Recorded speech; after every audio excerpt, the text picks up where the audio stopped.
स्वागत है आपका बी न्यूज नेशन में। मैं हूँ श्रीनिधि। मोदी सरकार का सबसे बड़ा तोहफा, संक्रांति के बाद 16 जनवरी से लगाई जाएगी कोरोना वैक्सीन। भारत में कोरोना वायरस के टीकाकरण का तारीख हर कोई इंतजार कर रहा था। इस बीच केंद्र सरकार ने शनिवार को ऐलान कर दिया है कि कोरोना के खिलाफ वैक्सीनेशन 16 जनवरी से शुरू किया जाएगा। बताया गया है कि स्वास्थ्य कार्यकर्ताओं और अग्रिम पंक्ति के कर्मचारियों को प्राथमिकता दी जाएगी, जिनकी संख्या करीब 3 करोड़ होने का अनुमान लगाया गया है।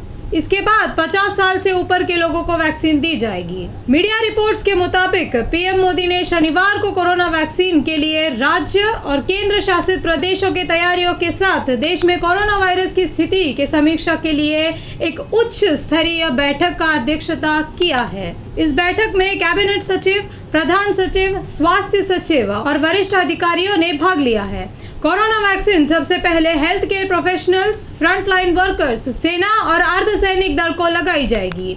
इसके बाद अगले चरण में 50 वर्ष से ऊपर और पहले से बीमार 50 वर्ष से कम उम्र के लोगों को दी जाएगी। और खबरों के लिए देखते रहिए बी न्यूज नेशन।